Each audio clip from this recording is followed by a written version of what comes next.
That was Mary J. Blige and Little Kim, I Can Love You. So, of course, these dust storm, the controversy swirling around the Florida Department of Education's analysis of slavery and the horrors of slavery are just mitigated.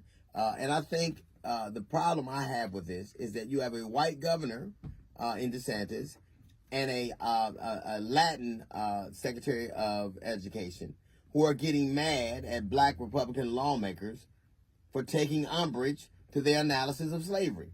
Like, Tim Scott never says anything about anything, right? Byron Donalds still tries to act as if he believes Trump won.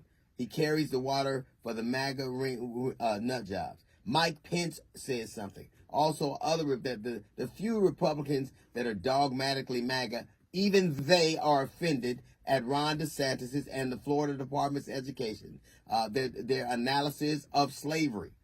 Now, it is insulting that a white dude and a Latin dude tell black people what their history is. You don't find that a little bit, and arguing with them about it when they're offended, even people who are on your side. Tim Scott, Byron Donalds, they probably are more rabidly MAGA than anybody, and even they are offended. The thing I find galling is that you tell me that we're equal, you're telling me that we're all the same, and a white dude and a Latin dude can tell people, millions of people, what they're allowed to learn about their history. None of their histories are in question. No Italian history is in question. No Cuban history is in question. But these men are deciding what black people should learn, even when black men who are on their side of the same political stripe get mad at them and say, this is, and even Byron Donalds, like, I'm sure they didn't mean it. And they were like, shut up, nigga, we did. Tim Scott said something, we're going to let him speak again. He means it. They mean it. Their analysis of slavery is what they're sticking with.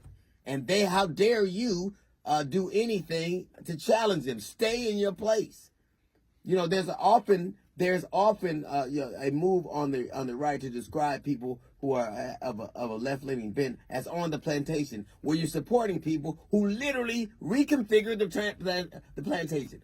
Told you what slavery was. Told you it was slavery benefited people like there was a 401 KKK.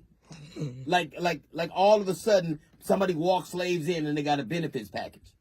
We're going to be able to dehumanize you, tell you who your God is, rape your wife and your children, and you'll learn how to shoe a horse. Sign right here. Oh, you can't because you're not allowed to read or write. Well, use an X. Well, Twitter got that. The bottom line is, it is insulting to a lot of people, anybody, which is the reason why you're slipping in the polls. Not only are you wrong, but you have the temerity to get mad at people who take umbrage to your assessment of it. These people, regardless of what political stripe they are, they were descendants of slaves. And it's insulting when a white guy and a Latin guy walk into a bar and tell niggas what they should believe. That's a little note from a GED section. We got a jazz report. Come up in 15 minutes. It's the D.L. Hughley Show.